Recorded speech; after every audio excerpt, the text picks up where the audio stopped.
invest in your emotional wellness because you and I both know that it all starts with the mind.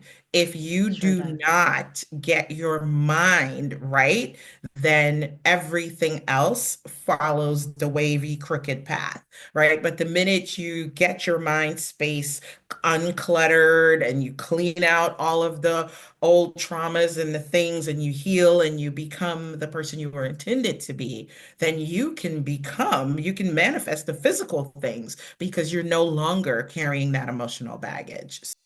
You are listening to the Free to Be Mindful podcast, which invites you along on a journey to learn of mindful living, grow in mental health, and inspire through personal growth. In a world where we can often feel much stress and overwhelm, this podcast provides bite sized tips and real talk conversations, empowering you to embrace mindfulness and nurture your full potential. I'm your host, Vanessa De Jesus Guzman, licensed therapist, retired educator, entrepreneur, and mom of two. I'm passionate about helping busy moms reduce the overwhelm and to live life intentionally without losing their, well, here we go. Hello, and welcome to the Free to Be Mindful podcast. I hope that you're feeling good, looking good, and doing better in this world than you were yesterday. Today, I have the absolute pleasure of interviewing Dr. Nichelle Bowes. Dr. Nichelle is a leadership coach, a mental fitness expert, and a speaker. She's also the founder of Leadership That Reaches, Women in Transition, and Chocolate Serenity. She is well established not only in what she does, but also in what she used to do as well. She has a doctorate in education from Johns Hopkins University, and she's a featured speaker and coach specializing in the intersection between mental fitness, leadership, and personal transformation.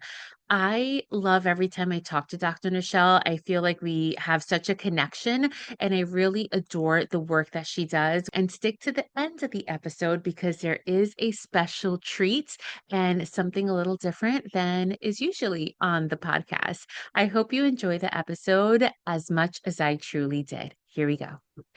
Dr. Nichelle Bowes, welcome to the Free to Be Mindful podcast. I'm so happy you're here with us today. Thank you so much for having me. I'm really excited to chat with you. My pleasure. Let's hear more about you and what you do and what you're about. The most important thing that has ever happened to me happened by accident. I was riding my bike, minding my own business, trying to be fit, and face planted and ended up with like a concussion and all of the symptoms. And there was so much growth that came out of that moment that it has completely reshifted my life. And so what I do is I coach, I blog, I write, I speak about mental fitness and how it can help you to shift your mindset and land you in a more intentional and positive space. Beautiful. And I always hear, I think it was Oprah who said, make your mess your message. And not that, you're talking everything about falling face first after riding your bike. But it seems like thereafter, that's when things really expanded. And now here you are on your coaching journey, really making a difference in a specific group of people. Yes. I love the idea of working with Black and Brown women, high achieving women, because I don't know about you, but I remember when I was coming up and going to school, how we were told, like, go to school, get good grades, get married, get the good job, have the 2.5 kids, right? And it was like this checklist of things that we were expected to do, and so I know many people bought into that and they bought into this idea that if I checked off all the things on this checklist, that joy would manifest for me. By And itself. This right, miraculous joy. right, because I was doing all the things Yes. and wah, it didn't. And Mhm. then, you can end up feeling stuck and unfulfilled and joyless. And what an awful way to go through life. And I can say, honestly, I was there. And I am no longer there. And I'm really just bursting to help other women, specifically Black and Brown women. Why Black and Brown women? Because that's all I've ever been. right? I know Mm, that experience very closely. I understand that's who my friends are. That's who I work with. And that's not to say that if someone else finds value in it, I won't work with them, right? Like I have clients who range. I have male clients, I have white women clients, I have all okay. kinds of clients, but the message starts with Black and brown women. And if it benefits everybody else, all the better. Um, but yeah, that's the population I love, love, love to work with. Yeah, and I'm so happy that you are servicing this specific population because I do want to get real with it for a moment, especially because, most of our listeners are mom, usually 35 to 44 or so, but they're from all different backgrounds and demographics. However, I feel like when we talk about our Black and Brown women, there is a specific way, and I know I'm saying painting it with a broad stroke, but there is a specific way, the specific messages that we get as young girls, and then going through our college years of all of these boxes that you have to check because we are specifically Black and Brown women living in this world where not everybody understands our backgrounds and the things that we bring and the stories that we have to, that live in our minds and that really shape the choices that we make.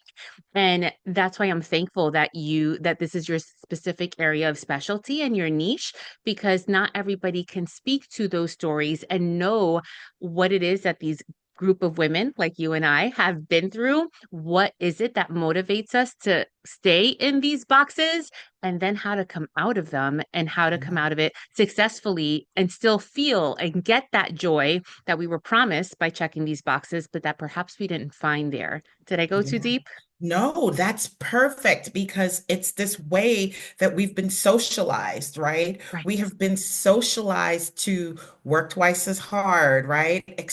Even though no one explicitly tells you to expect less, we've been socialized to expect less. We've been socialized not to give our permission, to give ourselves rather permission to dream.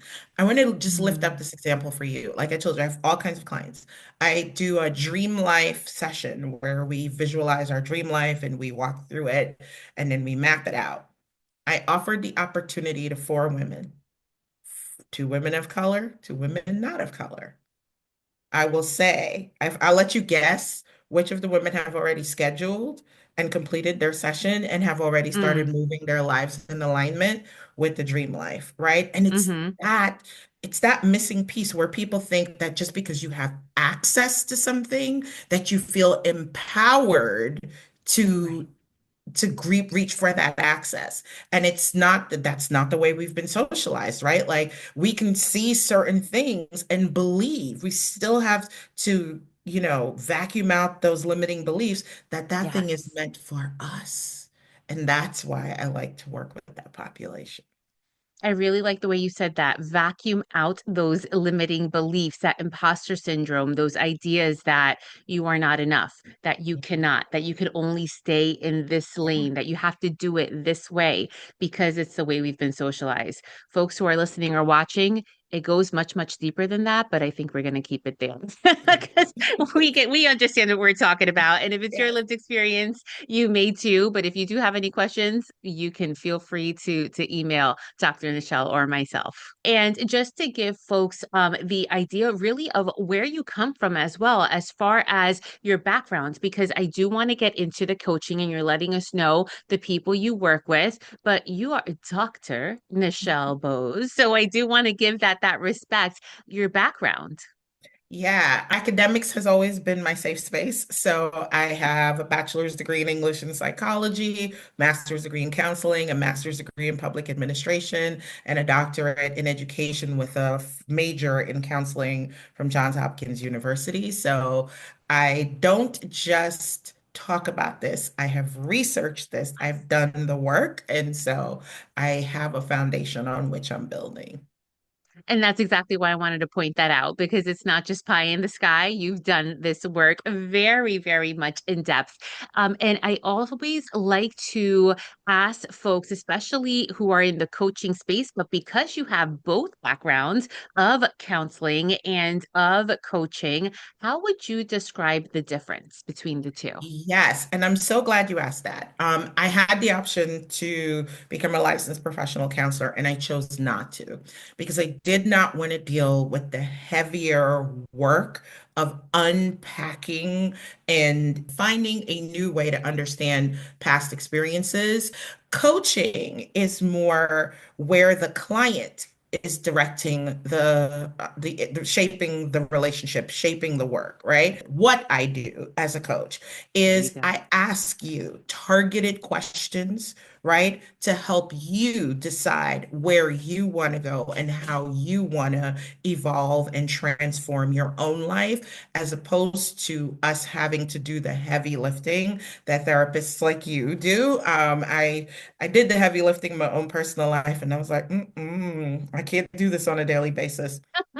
But there is a place for coaching. I have a therapist and I have a coach. And Beautiful. we do different work, but complementary work, Yes. help me arrive at the destination where I intend to be.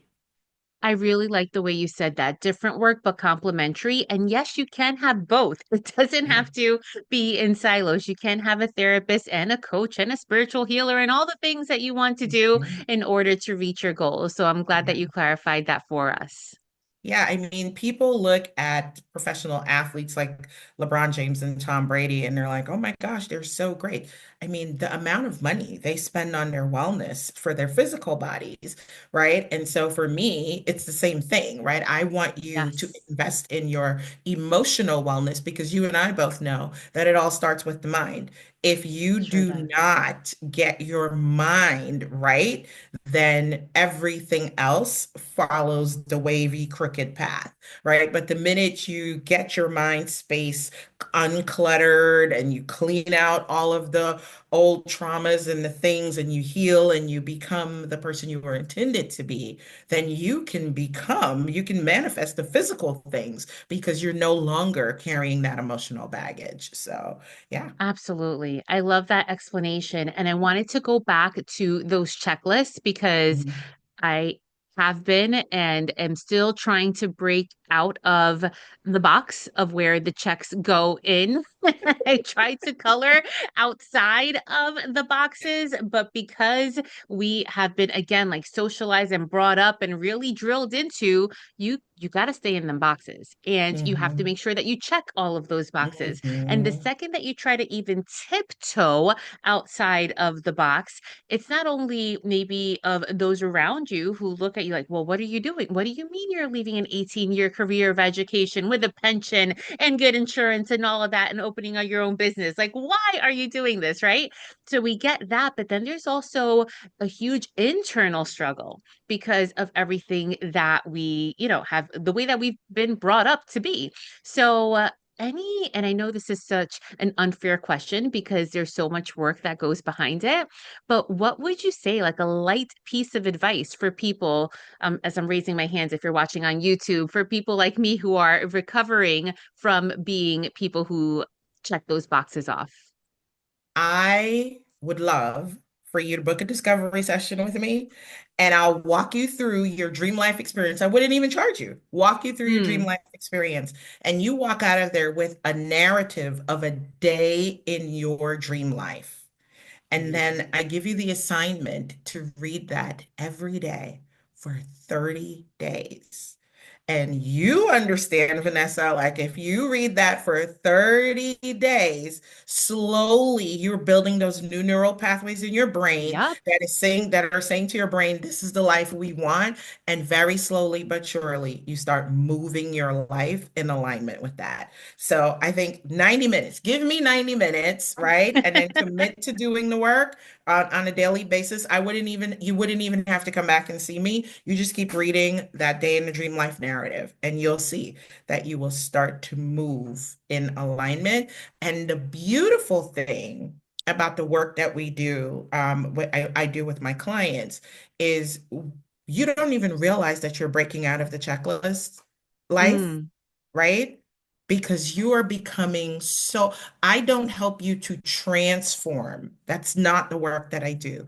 I okay. help you to free that person that is living in there, that's like boxed in and closed in. She's in there, right? Yep. And that's what my work helps to do, is to let her out. And so when you get there, there's no animosity.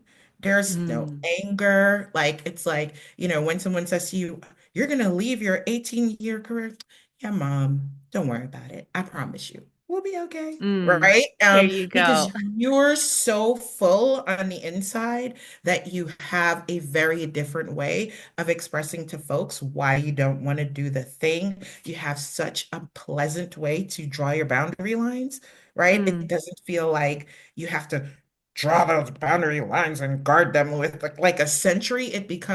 You become an invitation to other people to transform. And the other people, they'll just jump off the bus because they can't hang. So, She left and we can't catch up. yes. And you have a framework in which you do this with. It's not just, again, pie in the sky and coming out of left field. Mhm. You have a specific way that you move people through this. You Mhm. said it wasn't called a transformation, but I think it sounds like a transformation. I love to think of it more as a freeing of your essential self, right? Freeing. I like Um, that. we start with self-awareness.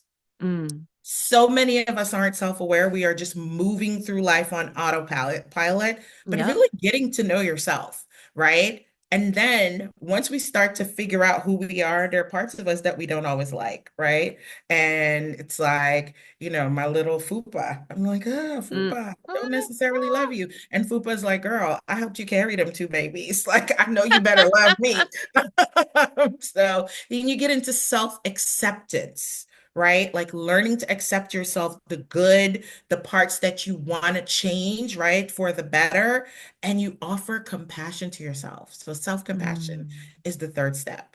And one of the things I like to say to people is think of your favorite little, right? Like you have a little at home, right? Like think of your favorite Mm-hmm. little. Person can't be more than 5 years old. And when you imagine them making a mistake and a stranger correcting their mistake, Right. what is the tone you want that stranger to use? What Mm. language do you want that stranger to use? Great. Now that you've locked that in, the next time you make a mistake, that's the way you talk to yourself. You are Right. not allowed to say anything to yourself unless you say it in that tone, unless you say it with that kind of, using that kind of language. That's a total mind shift.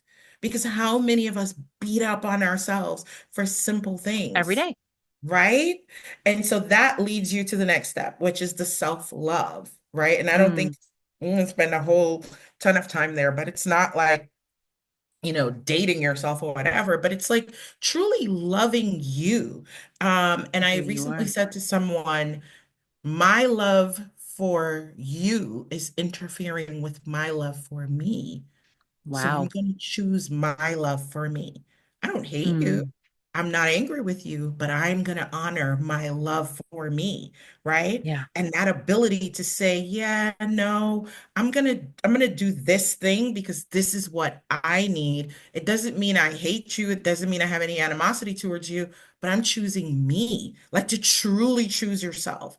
Then the Yeah. next step is self-trust, not needing the peanut gallery to weigh in on your decisions, right? You may want it, but knowing within yourself, when you know that you know that you know, this is the right decision for me. And, my auntie may say this, my mom may say that, dad may disagree this way. And I'm going to lovingly try to bring them along. And if I can, you know what? I'm still going to go because I trust myself, right? And Yeah. then, ooh, this one is big. Self-validation. Mm. Woo! Not needing anyone to say, well done.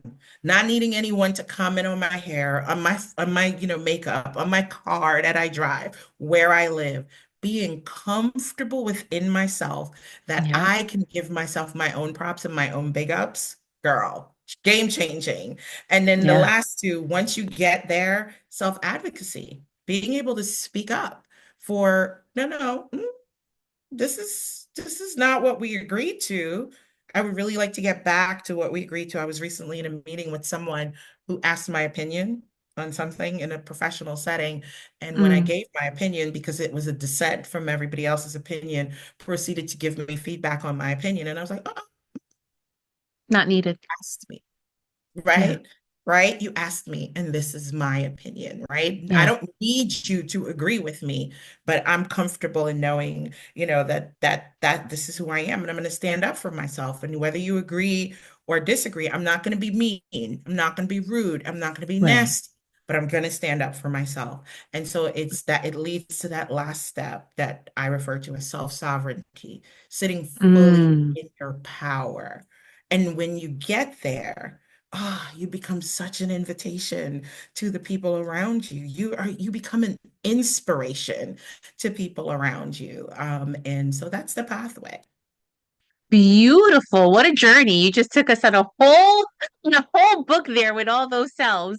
And I really love the way that it starts with it. There's such alignment with my mindful living framework, how it starts with that self-awareness, because Mhm. you can't get to that self-sovereignty without knowing who you are and where you are in this very moment and everything in between there, that acceptance, that trust, that advocacy, everything that you mentioned is so necessary. And I feel that, especially as moms, we do an amazing job of caring for our littles, of caring for our kids. And then when they turn big, we're still there. But we forget to do that for ourselves. And then we leave ourselves really low on the priority list, which is not fair. And I don't mean not fair in like a 3-year-old kind of stomping her Mhm. feet, but it's just not okay because we too are deserving of talking to ourselves in that kind of voice. We too are deserving of taking up space, of knowing where we are, of saying like this is where I am and that's okay. And we can disagree and that is all right. And I love that you mentioned how we don't use that same tone of voice that we want our kids to be spoken to. And we sometimes accept that from other folks, but really, most importantly, we accept that from ourselves. We talk to ourselves sometimes nasty on a daily basis. But how are we going to go through this beautiful journey if we don't start with that awareness, that acceptance, and everything in between? So that really hit Yeah. home there. And let me talk to moms for a quick second. Mm, That poem, Children Learn What They Live, that's real, right? You and yeah, I have both studied psychology. That is very real. And you may tell your children to speak kindly to themselves, but if you're modeling that you speak poorly to yourself, guess what yeah, they're learning, right? Which one, now you have a 50-50 chance of them aligning with what you say versus what you do. So why not model? Why right. not model for them how to be a whole and joyful person so that they can go out into the world and be a whole and joyful person and not care if Becca says that their jeans are not, the most fashionable, or if Tony says that their hair is too curly. This happens. And we want our Yes. children to just be resilient. I don't want my children to just be resilient. I want my children to be powerful. I want them Mm, to get out there in that world and attract joy and joyful people to them. And I want those people who are hurting and tend to want to hurt other people because they're hurting to be so intrigued by what is this joy that this person has? I want right. some of that. And I want my children's joy to like be so full and overflowing that it flows on them too. Because Yes. ultimately, that's what happens, right? Hurt people hurt It's a ripple people. effect. Yeah. Yes. And our parents, they socialized us the way that they socialized us because they wanted us to be safe.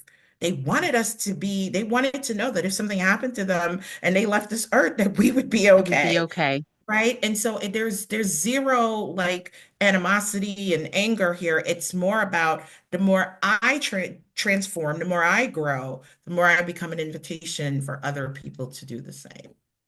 Absolutely. So often we hear, do as I say, not as I do, but that cannot be the case for our kids because they're going to do as you do because you're sponges and that's what Mhm. they're picking up. So it's so important to not just tell them to do something, but to really model it for them. And not just for our kids, but because we deserve that joy too, right? And through us living in our own power and in this space, then we can create that for our kids. And I always point out in my wall here, I have learn, grow, and inspire.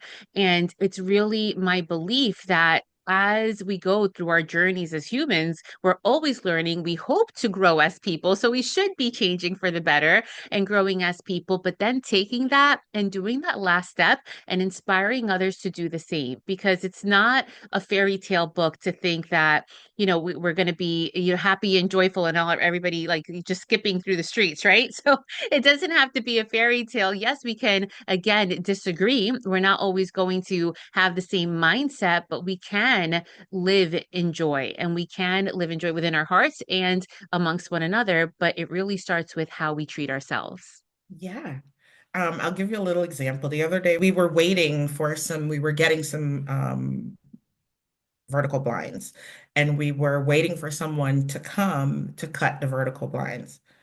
Old Nichelle, we'd stood there and waited for maybe 10 minutes and nobody had Mm. come, and we had spoken to someone. They're like, oh, I'm gonna call someone. Old Nichelle would have been fuming. Like, why is no one here? We stood there for 10 minutes, and I made a joke. I was with my mom. My mom is my road dog, by the way. I try to go everywhere with my mom. I love it. And, I was like, I hope the person didn't go to the bathroom and end up, stuck in there or something. We made a joke. We wandered off. We meandered. We came back. And when the person finally came, they cut the blinds. They helped us with something else that we had. And it's Mm. just about that energy shift, you know? It's so that's the whole point of the journey is to be able to create that mindset shift within yourself so that you are in a better place, and then your empathy for other people bubbles over. And something I say in my work, empathy for situations, like people Mm. always think that that's weird, right? Like, but I get this from Shirzad Shamin. Empathy for situations because things happen. Yeah, Everything doesn't always work out as it should. And so when you run into those challenging moments, right? Like I don't want people to think it's just skipping down the road, but it's how right. you approach that, right? 100%. How do you approach that? If you have empathy for situations, instead of making it about you, I'm going to be late because this, right? It could be, well, someone else may be struggling right now, and that's why they're not Mm-hmm. here.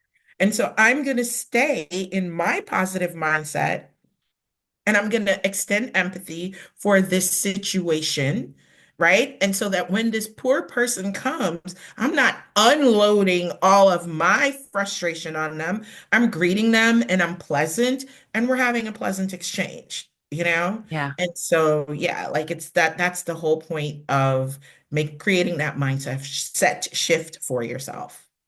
Totally. And what a difference that makes not only in your life, but in the other person's too. And it's not to say that we don't go through our challenges because we all do. And when you are either skipping down the road to continue using that as example, or when you go through challenges, Dr. Michelle, how do you take out time for yourself to really, whether it be either grounding yourself or working on that mindset when you go through challenging times? Yeah, so I look at it like if I want to be on 10, I amp myself up to 20 so that as the day goes on, I will land at 10. So I start my day very intentionally, right? I won't go through all the things that I do, but trust that guided meditation is in there, trust that Mm. exercise is in there. I'm very thoughtful about the kind of music that I listen to. I'm very thoughtful about the kinds of shows that I watch. I'm very thoughtful about the kinds of conversations that I have and what I Mm-hmm. say about people because words have power, and what I say about myself. And so in the same way that some people are very strict about their diet, I'm very strict about my mind. And I don't find it before someone says, well, doesn't that feel sort of like, like it's imprisoning? No, it's very freeing to set myself free from all of the other messages that are trying to bombard my mind. So I start there. If I know I'm going to have a challenging meeting, because who does not have that Right. coworker that is their person who teaches them to love the most. I try to do like a guided meditation before I get into that setting. I have trained my entire staff. All the people that report to me have walked through one of the coaching frameworks that I've done, so they Okay. all know to how to do that for themselves. So our meetings are joyful when we know we have to do meetings with other people who might still be on their pathway. Hmm. We fill ourselves up. So if you think of your mind like your gas tank, if you know you're going to need to go a long distance in this meeting, fill yourself up. Fill What it up. fills you up? What makes you feel like the highest version of yourself? You do that, and then by the time you get out of that meeting, you've probably used up half your tank. You go back and you refill again. Right, right. Don't go to empty. Don't go to empty because you Mhm. cannot give from you cannot give from a three-quarters full cup and still have enough left. Your cup has to Right. always be full and overflowing, and you give from the overflow. So it Mm. is our jobs to make sure that we are always full and overflowing, because then whatever anybody gets from the overflow is not emptying us in any way. I love it. And although we're using very different words, it really is engaging in mindful living. It really is being intentional with our words, with our thoughts, with the spaces that we're in, what we're engaging in, who we're engaging with, the muse, everything. It really is being intentional as to how you want to live life. And I want everybody listening, regardless of what challenge you're going through, what hard thing it is, whether it be that your baby's waking you up at 3 o'clock in the morning or a challenging situation at work, that you can get through hard times with a lot of intentionality. And sometimes it takes a little bit of work, but that's why we're here to help. So before you tell us how you can further help people, I want to ask you if you could be remembered for one thing in this world, what would that one thing be? That's an amazing question. Thank you. I would want to be remembered for helping people to be their authentic selves. I love it. I love it. And you're definitely doing that in the coaching that you do, but you offer so much more. Tell us about your book and other exciting things you have going on. I'm so excited about this book. So when I was recovering from my concussion, I was going through this whole process of healing my brain.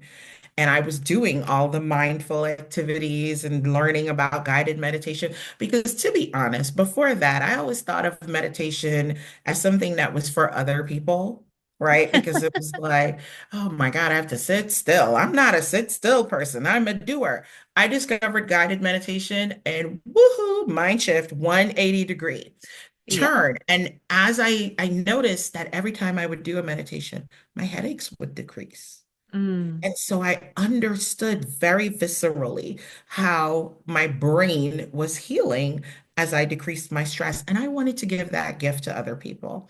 And I realized that as we get older, we stop getting picture books. Who made that decision? Why? I want to find Why? out who made that decision. So, what I decided is not only did I want to give women these mental fitness tips, but I wanted to make it colorful and inviting. And so I just pulled, look, I just got, I don't know if you can see this, but like I Yes, beautiful. images, sumptuous images of women of color, and I overlaid the text and I put the mental fitness tips in it because I wanted it to be vibrant. I wanted it to be inviting. And so I'm very, very proud of this because it was me dipping my toe into being an author, which is a part of my authentic self. Writing is something that I absolutely love and have always wanted to do. And my hope for this book is that you don't just buy one copy. You buy a copy for you, and you buy a copy for a friend, because which Mm. one of us doesn't need a reminder? Yes, Right? ma'am. And this is not like a challenging read, because even though like I've gone through, a dissertation and all that, I am firmly, firmly, firmly of the belief that we should make things accessible to Yep. all people, engaging and relevant, right? And so one of the pieces in here says, stay focused. Launch your day by setting your sights on your dream. You're the protagonist in your own life story, so dazzle and dominate, right? And it goes Beautiful. on, it has more in there. But like, what an amazing message to start your day, to remind you of who you are and what you were put on this earth to do. And so, this is my gift to fellow women. I wanted to center Black and Brown women, because very often we don't see positive images of ourselves in print. And I want it to be a fun book that people want to look at, right? Not like just words on a paper. So that's one of the gifts that I got out of my fall, and I wanted to share it Mm. with other people. Amazing, amazing. And we are going to put the link in the show notes so that everybody can buy the book, myself included. But Dr. Nichelle, what's the title of the book? The book is called, see, I'm terrible at marketing. The book is called I'm like, come on, Sacred tell us. Serenity. Start your day with mental fitness and empowerment, and it is available on Amazon. It's 19.99, so it's like 2 days of Starbucks. And you have the book, and the book is a gift that keeps on giving. I love it. And as Dr. Nichelle just stated, don't just get one for you, get one for a friend because we can all benefit. Yes. Nice. So that is a gift that you can make, well, that you've all made it to us, but you are also going to grant us with a gift because at the end of every podcast episode, I end with a short guided meditation. And I want to share my space with Dr. Nichelle today so that she can guide us all on a guided meditation together. So take it away. So, believe it or not, this is the part of the podcast that I was super excited and waiting for. So, as you're listening, please pause the podcast and go grab a snack, like one of your favorite snacks, and then come back to do this, or replay it and do this with the snack. And what I want you to do is, I want you to take a bite of your favorite snack. I want you to close your eyes.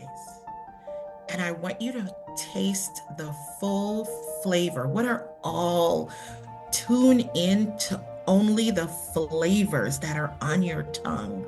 What are you feeling? What are the textures that you're feeling as you chew, as you feel them on your tongue and your mouth? What kind of feelings is it evoking for you as you're feeling that? And I want you to just continue that for like 20 full seconds. And that, my friends, is a guided meditation you can do with food. And you can tell that I like to eat. So, um, I invite you to try this with every meal. At the start of every meal, just take 20 seconds and pause, taste, and feel your food fully. And let me know what it does for you. I've heard it does amazing things for people. Really does. Thank you so much. And I always say meditating or living mindfully is not about crisscross applesauce and oming and floating away on a cloud. We can live mindfully. We can always engage in active meditation. And that is the way that we can engage because we all eat multiple times a day. So 20 seconds can do such wonders. And engaging in that so much so, I will share with you, you get fuller faster. You experience your meal with much more awareness and joy. And you just appreciate food as opposed to just like eating on the run. You have a deeper appreciation and just to pause in your day. And that can make such a huge difference for you. So I'm so very thankful of you walking us through that guided meditation. Thank you so much for sharing space with us, for being a gift to this earth, and for sharing it with so many people. I really do appreciate you. Thank you for having me and for sharing your space and your audience with me. It's been such a pleasure having this chat with you. Again, thank you to Dr. Nichelle for sharing of herself, of her talents, what she does, her book, and our special treat of the guided meditation. I hope that when you hear the word meditation now, if you are a constant listener of the Free to Be Mindful podcast, or even if this was your first episode, that you know it does not mean floating away, oming, sitting absolutely still. You can live a mindful life in everything you do. And when you commit to living a more aware and intentional life, you will truly see the difference within yourself, and you will even begin to look at the world a little bit differently. Imagine if all of us made the commitment to engage in living as such, how different the world would be. You don't have to wait for others to do that. You can engage yourself. I hope that you remember that always, and also that you're always free to be mindful. Take care. Free to Be Mindful exists because of viewers and listeners like you. If you're enjoying the podcast or felt this week's show resonated with you, please take a moment to leave a rate and review on the platform where you catch your favorite shows. That quick and easy act allows me to see what you're enjoying so I can deliver more personalized content that focuses on learning, growing, and inspiring. It also helps others find the podcast too. Don't forget to subscribe so you can listen along next week. And if you can do me the favor and share this podcast on social or with a friend who may benefit from the message shared today, that would be truly appreciated.